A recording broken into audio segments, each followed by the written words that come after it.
নমস্কার দর্শক বন্ধু। আগে খুব ভালো ছিলেন, যত দিন যাচ্ছে জানি খারাপের পথে আসছে।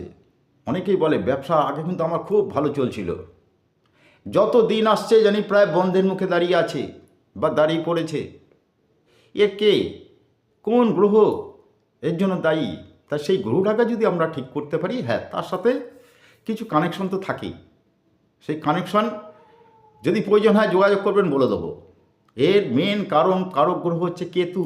জানবেন, যখনই দেখবেন ভালো জিনিসটাকে আস্তে আস্তে খারাপের দিকে নিয়ে আসছে, তার মেন কারক গ্রহ হচ্ছে কেতু। তাই কেতুকে যদি সন্তুষ্ট করতে পারেন, তাহলে জানবেন 3 থেকে 3.5 মাসের মধ্যে কিন্তু ডেভেলপ বুঝতে পারবেন। কি না, ঘরে একটা গণেশের একটা ছবি নিয়ে আসবেন। প্রতিদিন বা প্রত্যেক বুধবার অন্তত একটু দুব্বা ঘাস আর আতপ চাল ওনার চরণ একটু অর্পণ করুন। যদি পারেন একটু লাড্ডু দিন, দেখুন না রেজাল্ট। নমস্কার।